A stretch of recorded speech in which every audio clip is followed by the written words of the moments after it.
Welcome to Creating Your Happy Place, a podcast that explores how our spaces support or sabotage our happiness and then empowers you to do whatever it takes to get happy at home. I'm Rebecca West, host of Creating Your Happy Place and author of the book Happy Starts at Home, and I am so glad you're here today. Now, it goes without saying that this is an unusual time to be alive. Thanks to the coronavirus, we are all spending a lot more time at home right now than we ever have before. And for some of us, the need to escape in a time when we can't cross any borders and may not feel comfortable getting on a plane has meant revisiting the great American road trip.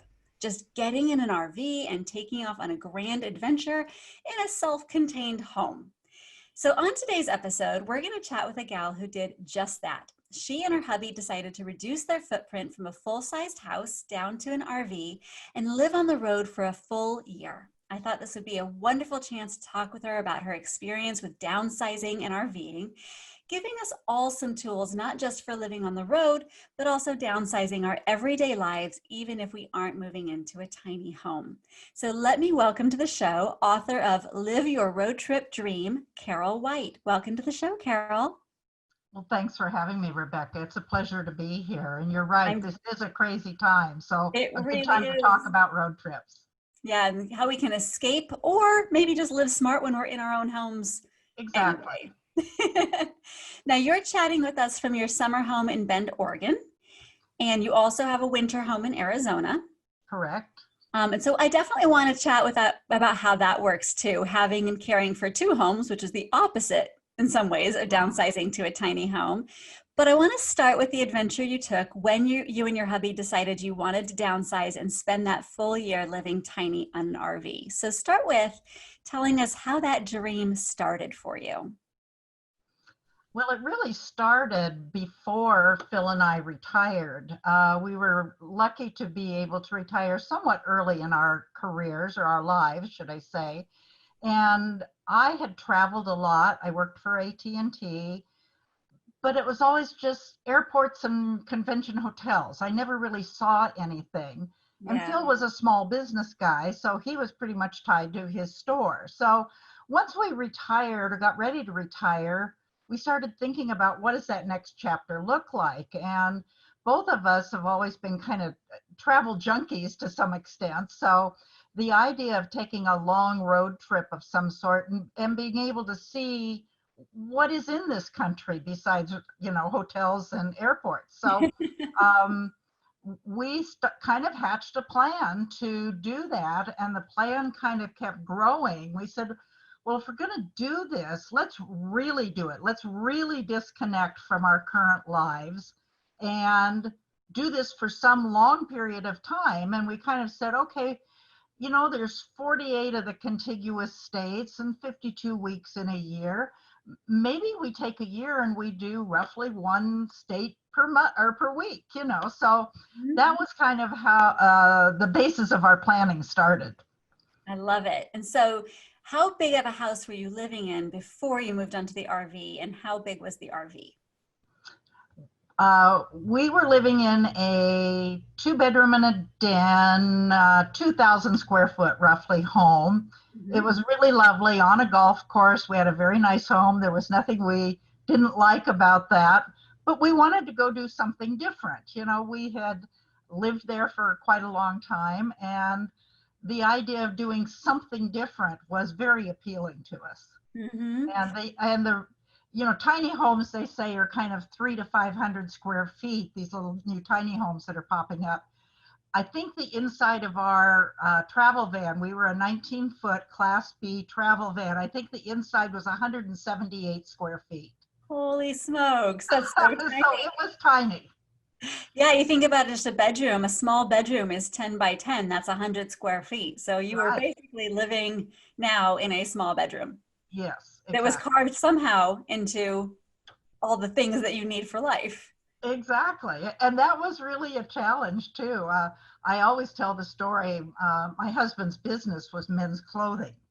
And back in the days when men wore suits to work. Mm-hmm. So he had always been a very meticulous dresser and all of this. And when we started loading our van, or we started talking about what we were going to take, the closet for both of us was, I think, 18 inches long. And so his idea about all of these pressed shirts and shorts that he was going to take came to a screeching halt really quickly. No kidding. What was it like to pare down to the essentials? How did you even figure out what the essentials would be for that year? Um, I did some online research, people that had done this before, and developed a list of things. Once we chose our vehicle, that was kind of the beginnings of it, was, okay, what are we going to travel in? And that began to dictate then how much you could take, what that configuration would look like. And we spent a lot of time looking at different kinds. We knew we didn't want anything big because neither one of us had ever towed anything. Neither one of us had ever driven a truck, or any of that sort of thing. So we knew that for us, the right answer were these little small self-contained vans that you could park at a regulation parking spot, a little taller than a SUV or a van, but basically the same footprint.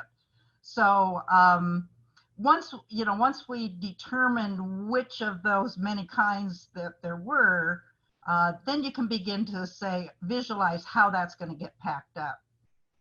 So, and did you bring, because you mean your space is so limited, so people might think that you just, really focused on the essentials, like we need underwear, we need glasses, right? But did you bring things that were personal to you as well to make it at all homey or connect you to that past life? Yes, we did, and that was kind of a little bit of a last minute thought when we were starting to put our itinerary and our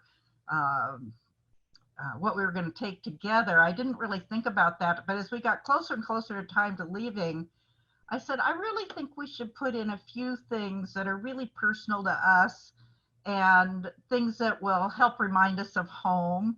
And it turned out to be just little things. Like I remember I had a really pretty crystal flower vase, a little one, so if you happen to pick wildflowers along the road or got a little bunch of flowers someplace, you had something special to put it in. So I really am a big advocate of taking a few little things that are special to you, and they need to be little. Yeah, definitely. So what was the biggest surprise about living tiny? Like, what did you imagine it would be like? And then what surprised you about how it really was? Um, it was actually easier than I thought it was going to be. When we came home at Christmas, we left the van in Raleigh, North Carolina. It had never had any of its interior or its RV kinds of functions checked out. So we left it with an RV place, flew home for Christmas, and we decided or figured out that we had been apart 9 hours in 6 months. So that was easier than I thought it was going to be. It is a real test of the marriage. My husband has said many times that the secret to it is learning how to say yes, dear, in a very genuine and sincere manner. I love that. Do you think that the yes, dear went both ways? Did you also have to learn to accommodate him, or was it? Oh, yes, of course. Of Yeah. course. So you did this adventure for a year, and because you were choosing to live in a camper van rather than a full-size RV, I understand that part of your choices was to stay with family. Like if you were going to a place where family was, you might stay in their home for a little while in their guest quarters. Mm-hmm. How was it living in other people's spaces as part of figuring out home for a year? And we didn't stay in the van all the time either. So Right. we did stay in motels. If we were in a national park that had a beautiful lodge or something, we might splurge and spend a night in something like that. So we got used to being itinerant vagabonds really quickly. We did have, as part of what we had on board the van, a duffel bag for each of us. So we could pack up what few things we might need for an overnight or two in somebody's house pretty easily. Mhm. And so, that worked good. And truly, there was nothing quite like having a home cooked meal, a friendly face, someone who had some history with you to just talk to for a little bit. We found that to be really recharging and reinvigorating. because it is lonely out there. It's just the two of you. Yeah, absolutely. And a lot of people are feeling that right now. They're spending a lot of 24/7s with their Yes. spouse in their home, and it can be they're needing that recharging time with other humans, and it can be hard to get Yes. that right now. Yes. In And those, I'm seeing a lot of people, there's various degrees of how uh, strict people are with this whole quarantine and whatnot. And I've seen people who have had parties, if you will, of 5 or 6 people and all stayed really socially distanced, just to have that human contact. And I've seen other people that are a little more casual. Hey, let's go down to the local restaurant and grab a bite to eat, So there's various ways of handling that. But the overriding factor is we do need that human contact. right. So in all that time you guys are spending together when it was just the two of you, what kinds of things do you think made it work well, aside from the yes dear? Like, did you spend quiet time alone but apart? You're doing one thing, he's doing another, or what were the A tricks? couple of times we did that. A couple of times. Yeah, we didn't do a ton of that because most of our time was spent actually sightseeing. We kind of would get up in the morning and say, okay, what do we want to do today and where do we want to end up tonight? So we were moving forward doing sightseeing things almost all the time, but there were a number of times that we took what we called a vacation from our vacation. And that was you settle down in some place for maybe 2 or 3 or 4 nights to get that recharging feeling going and a feeling of being a little more settled. Why do you think that was important? What was it about being settled that was recharging? It's exhausting, I think, and we were much younger then than we are now when we did this. But traveling every day and figuring out every little thing, from where are you going to get groceries, where are you going to get gas, where are we going to stop, what are we going to see? I mean, that does day after day after day become a little bit exhausting. But we also considered doing much more of a scheduled outline, when we were trying to figure out how to do this. But it occurred to us that if something happened, say maybe you had a car accident, which we did, that if you've got things planned day by day, out ahead of you, you're going to have to undo all of that, which is also going to be very frustrating. So we decided in the end that we were just going to fly by the seat of our pants. We knew that we had our van. We could always stay in that someplace, pull over to the side of the road if we had to, or a Walmart parking lot, or, so we just decided that doing that, flying by our seat of our pants and stopping when we felt like we were really tired and just needed a little recharge was the way that would work for us. That's fantastic. I'm going to pause for a quick second because my fridge is beeping at me, and then we're going to restart. I'll be right back. Okay. Real life, Yeah, real life.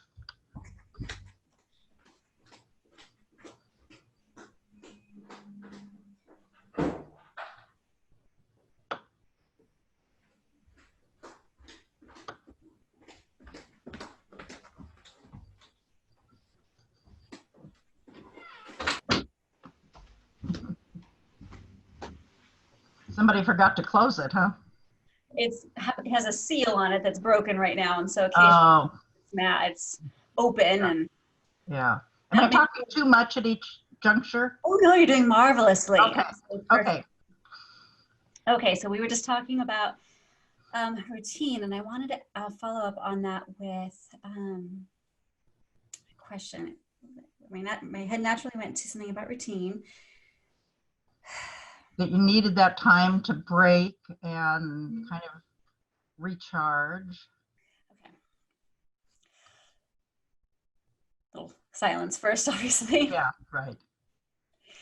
So it seems like routine is a really important part of making sure that we don't get too worn out. It sounds like, one of the things about having a home that doesn't change is that we have our autopilots. We don't always have to be thinking so hard about how we're going to brush our teeth, right? Yeah, And when exactly. you're constantly on the move, everything is a decision. And that it's not that it's not fun, but it is that it's exhausting.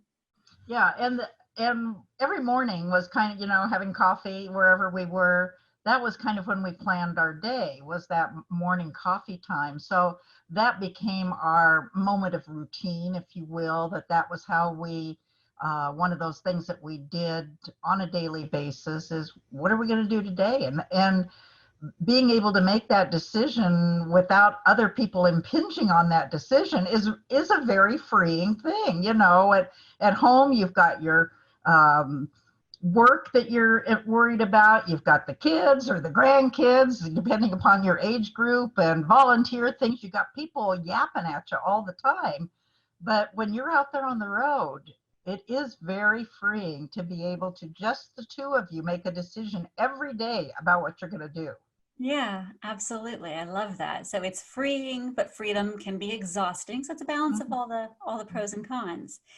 So now, fast forwarding a little bit, you have two homes. So you went from a normal big home to a tiny, tiny home, and now you have two homes. And I think that you and Phil had talked about like what was going to be next. How did you decide that snowbirding was the right answer for the two of you?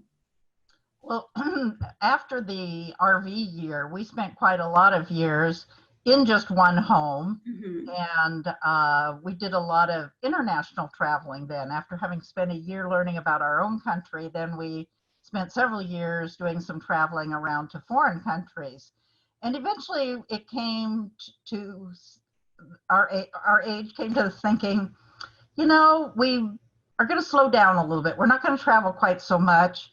And, the snow and bend in the winter, I don't want to fall anymore, and I'm not skiing anymore. So those kinds of things made for a decision. And when we decided to move to Bend, we lived in the Portland area before. Um, I said to Phil, I said, okay, we can either have one really nice house in Bend, or we could have two smaller houses, one in Bend and one in a snowbird climate, in a sunny southern climate. And so we eventually decided that two smaller houses, again, not tiny houses, but smaller houses, would make more sense to us. So for about the same number of dollars invested, we decided to buy a couple of smaller houses. So that's how that decision got made. And so now, a couple times a year, you are again transitioning. I don't know if it's just a duffel bag like it was when you were on in the camper van, but you have to pick up and move to your other life a couple times a year. Right. How's that transition? And do you ever find yourself in one place wishing you had the thing from the other place? How do you manage it? It's not so much wishing you had the things from the other place, but you go to look for something and you're looking and looking and you go, that has to be at the other house. And we have both houses obviously pretty well equipped, so we're not bringing a lot of things back and forth. We've Mhm. gotten it down to the point now where we're bringing our golf clubs and some of our favorite clothing. We keep clothes at both ends, but me in particular, I have certain things that I want to move back and forth from a clothing standpoint. But um, other than that, we pretty well have things equipped both places. So it's a matter of what is at each place, because they are slightly different. So Well, yeah, climate and everything, yes, obviously. exactly. So, with all of this pairing up, pairing down that you've done, what have you found? What have you learned about creating a happy home when it comes to having stuff and having the stuff that you want, need, or enjoy? Um, I think we've learned we are not um, we are not big accumulators, is what I would say. Is when every year when we make the transition from one home to the other, we try to do a little bit of a clean out so that when we come back in the next season, it's fresh again. And that means getting rid of things we're no longer using. Occasionally, I'll change something from one house to the other just because I think it would be more useful at the other house. But we do try to minimize what we own. And um, I think that happiness does not depend upon having stuff. And so we try to have what we need, but not buy a lot of stuff that is frivolous. Especially, I think it's in talking to friends our age, that's a really common thing. We're all now starting to gift things to the kids, things that we would like them to have that are mementos that we can give to them and see them use now, while we're still here to enjoy them using it. Yeah. For instance, my daughter has a beautiful area rug that she has on her floor in her living room, and it's the third generation to have that rug on the floor. That's really And cool. so, I try to do things like that to minimize my own accumulation, but to see the joy that somebody else has in using it. I'd rather have the memories than the things. Yeah.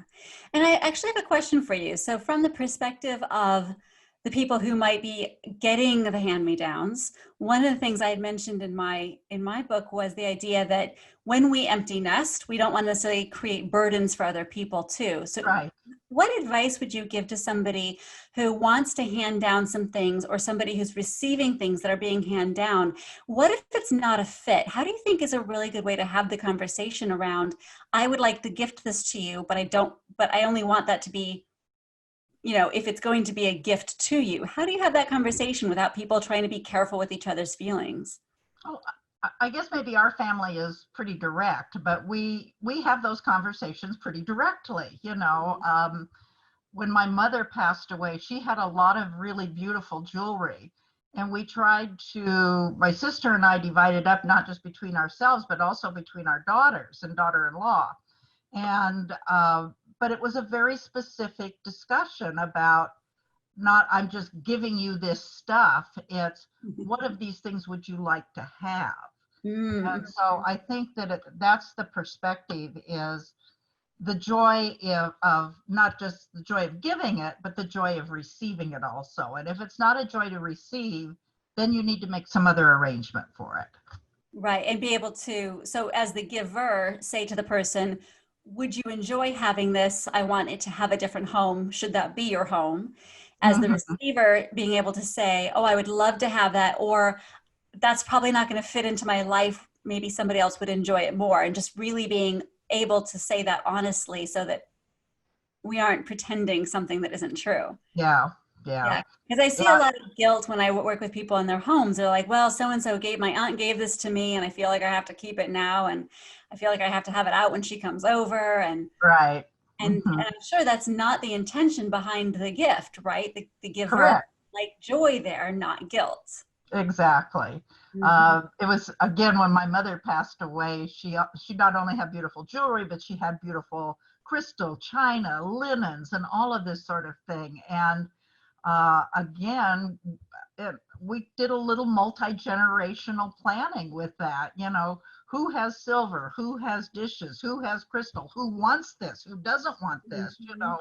and so we did some planning at that time so that we didn't have to have those conversations again, at a later time too. So Right. far so good, That's but I'm fantastic. sure that there will be a time, there'll be something that I really want to give one of the kids that they're not going to want, or one Yeah. of the grandkids. So in fact, I don't know if I can show this here. These diamonds in this ring for Hmm. my mother's. There's 6 of them. They're beautiful diamonds. So I have 3 granddaughters. So I'm thinking diamond earrings for each of the granddaughters. My daughter warned me. She says, I'm not sure the girls are going to want that, so And it's also an age thing, right? yeah, Because as we get older, we tend to value things differently than when we're younger. And so it might be something that they would really value depending on their age when they receive them I versus think that's true not. too. Yeah, Yes. Hmm. absolutely. So what do you think people don't think about when it comes to creating a home? What do you think they get caught up in and miss when it comes to creating a home that you've learned over the years? Oh, that's a really good question. What do they miss? I think we get too caught up in uh, furnishing the things Hmm. without a lot of thought to how is this going to enhance my enjoyment of the space? How is it going to interact with the people that I want to have around me in that space? I think we tend to get really caught up in, oh my gosh, is that sofa right? Is that rug right? You know, is this placed right? Rather than thinking about creating a joyful space for yourself and your family and guests. And that's a little bit hard to think about both at the same time, actually. It can be. Well, what's an example of something that you've created in your spaces that allows for joyful interaction in your family? I think some of the smaller little spaces, I try to do little, what I call vignettes, little spaces within the spaces that become cozy, that maybe they have a little view out someplace. In my Arizona house, we have a little bit of a mountain view, and I've tried to create an outdoor space that takes advantage of that. You know, a little rug to center it, then some pieces of furniture that look out there, place to put your coffee. You know, pretty little pot that burns the oil and stuff. You know, so trying to create little vignettes of spaces within the bigger space has been one of the things I've focused on. And I think that's nice too, because it's more achievable. Like if, let's say somebody moved into a big house, for example, it can be very overwhelming to think about how am I going to make this whole house a home? But if you take it one vignette at a time and say, all right, my job this month is to create a wonderful little spot for my family to have breakfast and enjoy this view that we paid so much for. Right. And I'm not going to worry about the rest of the rooms. I'm just going to create our breakfast spot or whatever it is. Yes, exactly. Yeah, I think achievable. that's very good advice. I remember we just moved from one house to another in Arizona, so this is all a little bit fresh in my mind. But Yeah. in my guest room in my first house down there was so small. You know, I didn't have much room for anything, but this one's a little bigger and had a little bay window. So I'm thinking I took my rocking chair that I rocked both of my children in, put some new padding and covering and put a quilt on it, and a little table with a little lamp that all cut. So I felt like I created that little space for my guests to enjoy, and yet it's a part of my heritage too. Yeah, that's beautiful.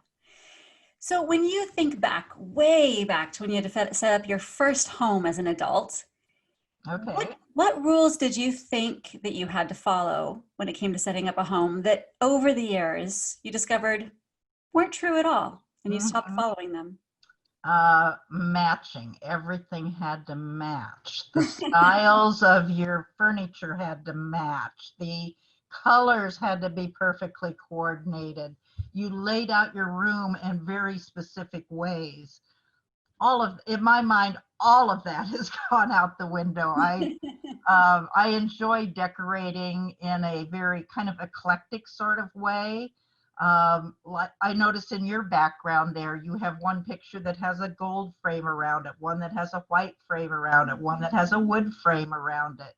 And in my early life, oh no, you would never do that. All of that had to match, you know. And yet I think this is much more beautiful. So Yeah, I think it's one of the nice things about living in this day and age is that we get to bring together kind of the best of a lot of different episodes of decorating and yes, make it our own version. There's no one version anymore. right. Homes don't Yeah, have and you can mix things beautifully, you know, and they don't have to match, and you don't have to have all, you know, satin chrome or satin nickel, or right. doesn't all have to be bronze or whatever. You can kind of, again, create those vignettes that have a consistency to them, but don't have to match. Absolutely.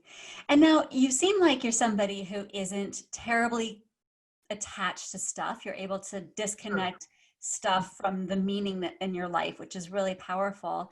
But it also sounds like the various homes you've been in have been an important part of each adventure you've taken in each chapter of your life. So I guess the question is, do you think that your home space is still connected with your well-being? And what is it about the home space that connects to your well-being if it's not the stuff? Because it's still a physical space that's holding your story. It is a physical space holding the story. Uh,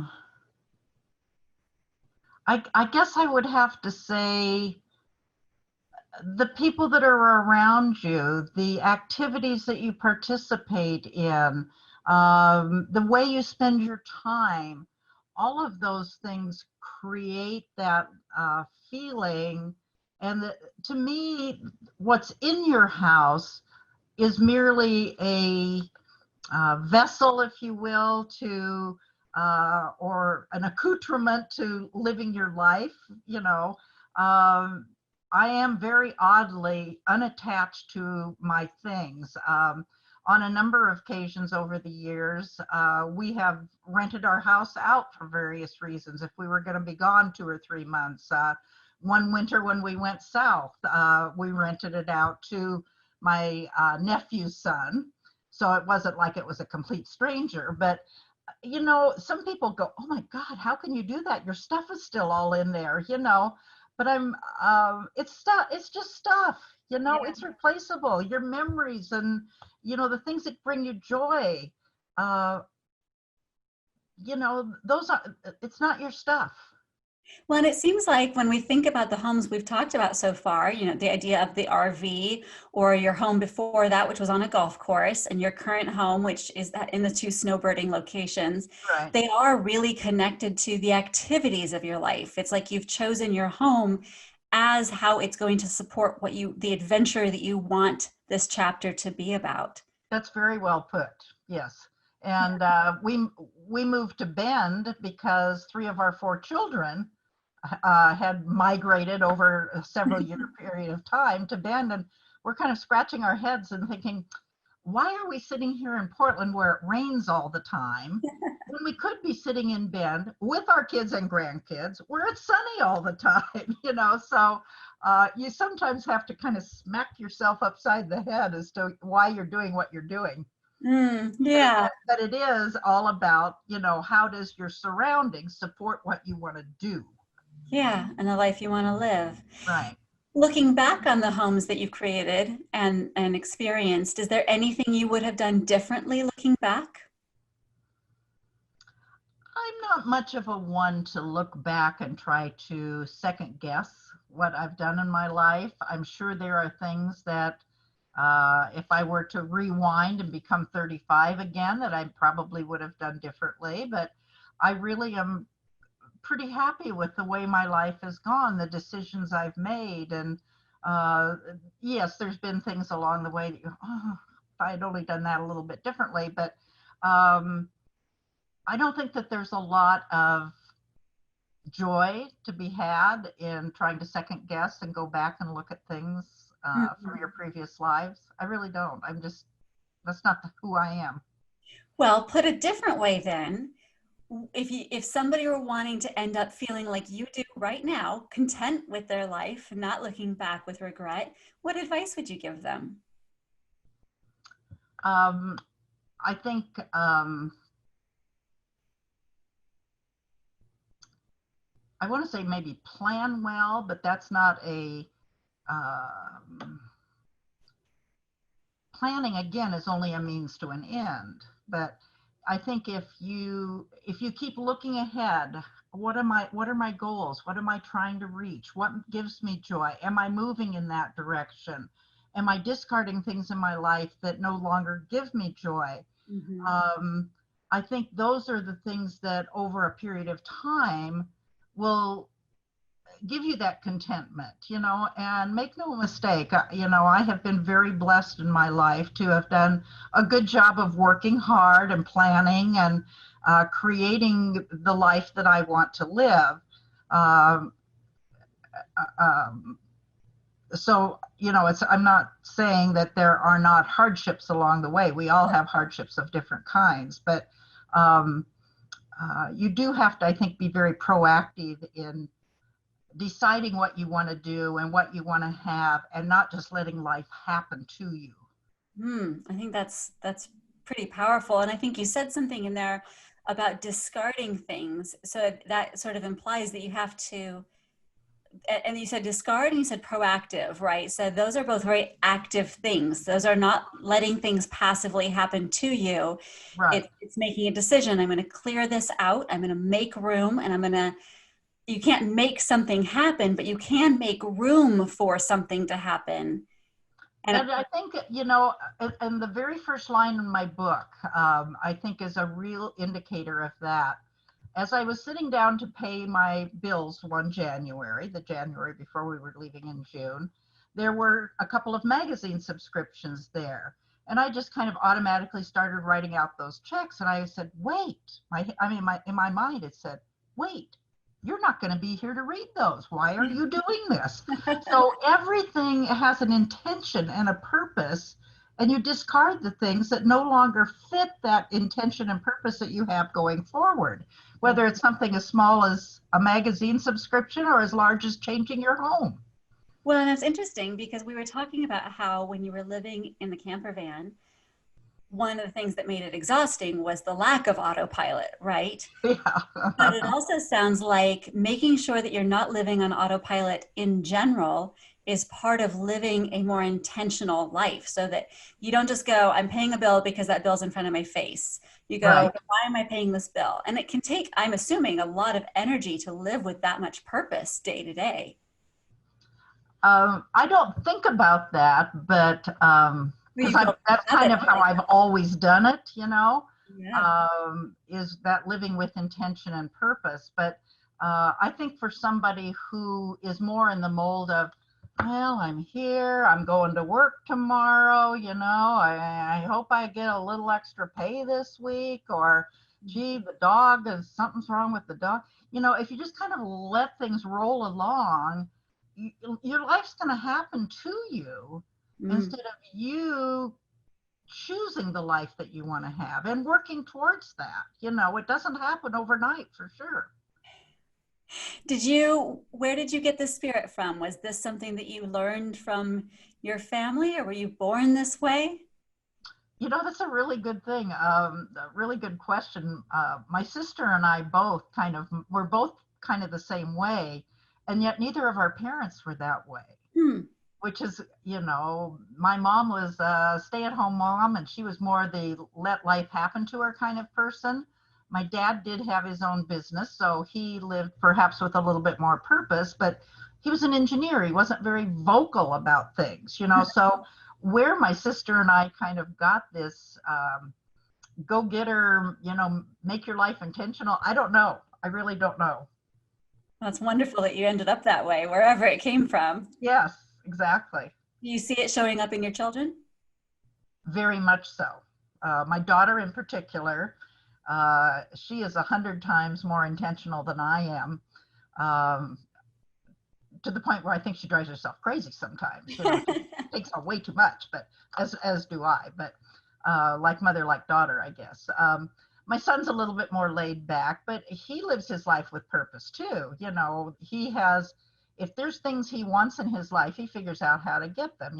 He wanted to live on a big farm, and when he moved to Bend, he found himself 40 acres and that with a decent house on it, and he's been farming and he's really liking that. At one point in his life, he decided that he wanted to go into law enforcement, and he started working as a reserve deputy, and eventually got hired into law enforcement. So he lives his life with intention, but at a much slower pace than my daughter and I.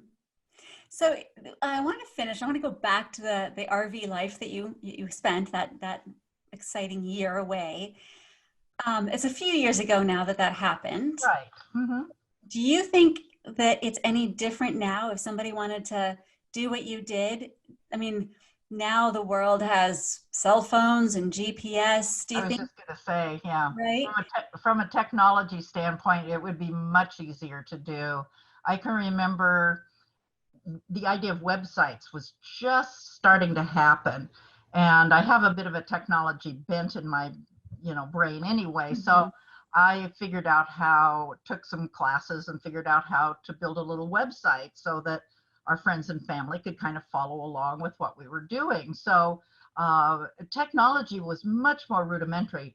No banking online to speak of at that time. Just even being able to go online and check your bank balance and stuff was much more difficult than it is now. So we had cell phones, so that was fine. Digital cameras were just coming on the market. So I had a very early rudimentary digital camera, so I could take some pictures and load them up to the website. You know, my trip pictures per se were all taken on a regular camera. So from the technology standpoint, yes, it would be much, much easier to do it today. GPS, we didn't have such a thing as GPS. We did everything on maps, you know, so. And still stayed married. Huh? And you still stayed married, even though. I know. So. These days don't have any clue what marriage looked like back in the day when you had maps. I know, yeah. I mean, some of the other things I'm just kind of rolling through, you know, laundry and cooking and all of that kind of stuff is all pretty much the same as it was then. Obviously, you probably could order your food ahead online and pick it up when you got to the town that you were going to. You know, there's some of that kind of stuff that you could do, but the technology has been the big change. Yeah, but really it's a simpler life. And because it's a simpler life, simple things don't change from decade to decade. The basics. You would have more time to actually explore and not so much time trying to fiddle around with all these other things. That's true. Yeah, because you can get to your campsite earlier because you didn't get lost trying to follow the map in the first place. Yeah, exactly. So. Well, if people are interested in reading your book, where can they find you? The easiest place is on Amazon, the great bookstore. The name of the book is Live Your Road Trip Dream, and it is available at Amazon. So. Fantastic. And of course, the only thing that's really kind of gotten dated out of that is the technology section, because it's been a number of years ago that I wrote the book. But one of the things I talked about, it's not a book of what we did. It's a book about how to do what we did. And it talks about leaving your family and friends behind. What are all of the things like insurance and all of that you have to think about, health insurance before you go. Meeting people along the way, you know, all of those kinds of things. So there's still, you know, 95% of the book is still very relevant to today's travelers. Well, and technology becomes irrelevant in 6 months. So that's always something that's going to be updated anyway. Right. Yeah. I did one update a few years after the initial book came out. I did an update and updated that technology section. But as you say, within another couple of years, it was sorely outdated too. So. But the message, the underpinning message and encouragement, I think, for people who want to take the leap is enduring and evergreen. Yes, and I think that's what I really tried to stress was, you know, anybody can do this. And it's just a matter of setting your goals for it and figuring out how you're going to do it. I talk a lot about how to do those kinds of things, the goal setting and even various ways of doing it. I ended up corresponding with a lot of people who had taken their children on the road and were doing homeschooling on the road. So I ended up in the second edition putting a chapter in there about homeschooling and that sort of thing. So and that's very relevant to folks right now. Yeah, on the road. Exactly. You know, so you don't have to be in a retirement mode to do a trip like this, but it just takes a little bit more planning if you're going to do it pre-retirement. Yeah, absolutely. Well, thank you so much for spending time with me today. I really appreciate hearing some of your story. Well, thank you. I certainly enjoyed sharing them with you and with your audience. So I hope that the audience enjoys what we've talked about. I hope so too. And speaking of the audience, I hope you, the audience, enjoyed this episode of Creating Your Happy Place, and that our conversation helps you feel a little bit more encouraged and empowered to make your home your happy place, or to leave your happy home and find a new happy home and create a new happy place. Exactly.